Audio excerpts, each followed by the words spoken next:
300. It's your folks, Shaka. I wanted to share my thoughts with y'all real quick. So I wanted to speak on a question that a brother had asked me back in January.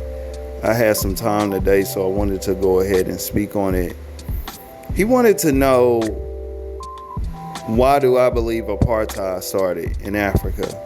And so that's why I'm making the video today. And I want to say this, like, if you're the type of person that don't count, you live your reality through the made up industry, you don't like the truth of the matter because it will melt your heart, you might as well exit the building because I'm about to hurt your feelings, okay?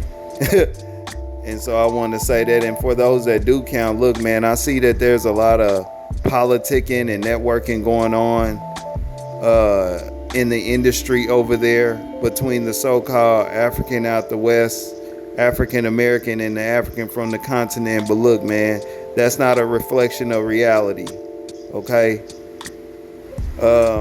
In reality, the world is not better between Africans in the West and Africans in the East because some niggas got some hot songs now, okay? That's not gonna be the reason why we come to the table and have conversations, nor is that going to be the center of the conversations, which is primarily what's going on over there on that other side. Okay, so don't be this naive person pulling up, seeing those images and believing that, oh man, we coming together, because that's not what's going on in reality. And so let's get into it. The first reason, okay, apartheid happened, and we're going to be brief there because there are a number of reasons, but I'm going to tell y'all the top two, and I'm going to be brief when I speak about them. But the number one reason is just the African was not ready. You know, I told y'all on the last video that I made about flip-flops, where somebody was coming in saying that, oh man, well, the baby, he's over there with flip-flops.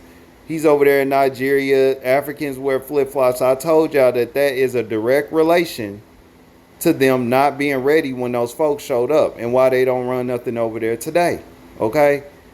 The African man was not down there establishing things like, you know, cities. He wasn't getting his agriculture game up, okay?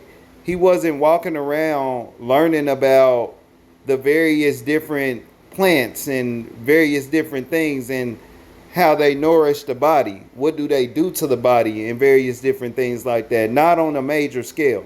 There were no Dr. Africas walking down on Africa before that other dude came. And that's just real talk. There were no established cities. Prior to that dude coming down in South Africa, they were just pretty much being a people that were moving around. They would stop wherever the resources were, and when they would consume them, they would kind of just move to the other place.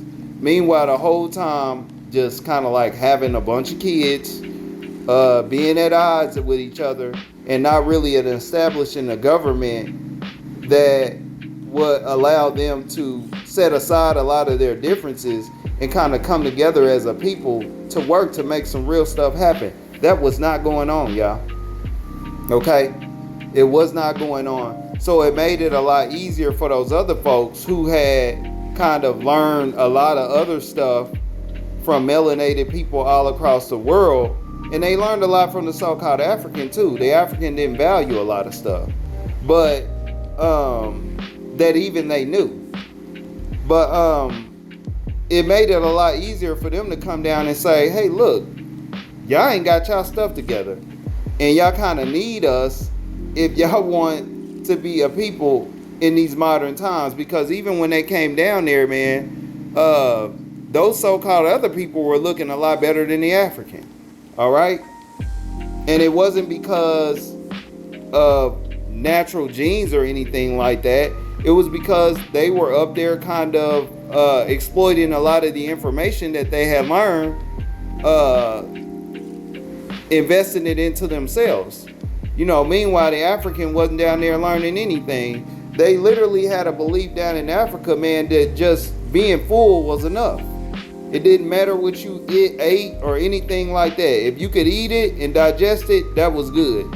And so this is what they ran into when they started coming down there on the coast of Africa, seeing these people. All right. And so they simply were not ready.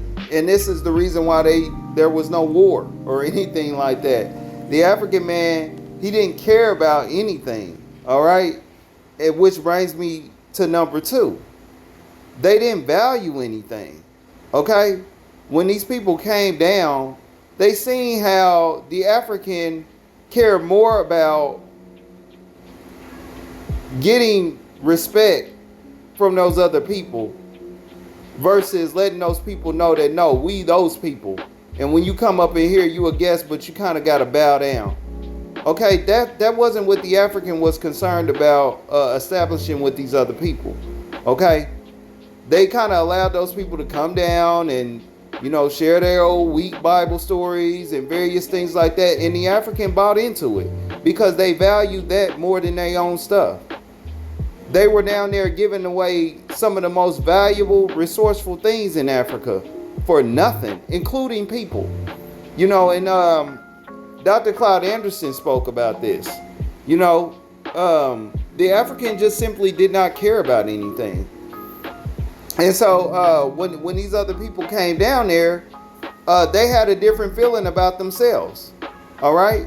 They felt like they were the people that was sent to rule the world. Okay.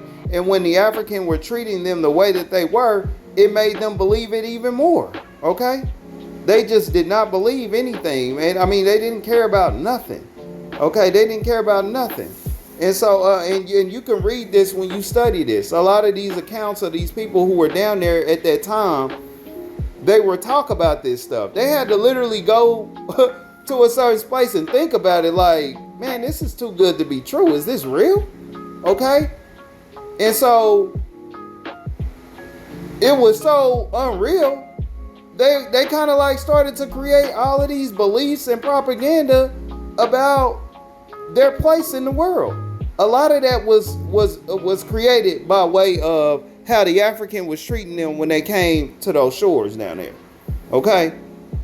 And so with those two things alone, y'all, the so-called other person was able to move in, and they were able to make the case that the African is not fit to command their own land or the resources that were naturally theirs, as well as themselves. Okay? And then, you know what happened? The African agreed. Okay? That's how they got locked into that deal. You see, they don't tell you they made that choice. Okay? Because they don't want them being accountable either. They tell you about what happened after the fact to deflect you from seeing that the African man, he's overrated like hell. He's the biggest clown on this planet.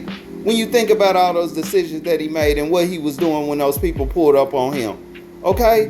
With the most resourceful land on the planet. And yeah, a lot of Africa was not, you know, manageable and things like that. But the places that were allowed them to do some serious stuff on the world stage, and they did not do it. And you know, you get a lot of these so-called Africans telling you, come here, come there. They always want to show you these cities and stuff in Africa. The African man was not in command when those cities was resurrected. They were not in charge of those things. They were the workers, but they were not in charge. Okay? And that's why, you know, when these flip-flop bums try to pull up, and they get to talking all these different names about us, calling us Akatas and all this and that. It's comedy. It's comedy, man, when you learn this stuff, all right? But those are the two reasons why, y'all. We might get back into it and speak a little more in depth about it. But those are the two main reasons why I believe that it started. Go ahead and comment below, like this information, hit the sub button and the bell. We dropping shit y'all like. It's your folks, Shaka the Urban Philosopher. I'm out.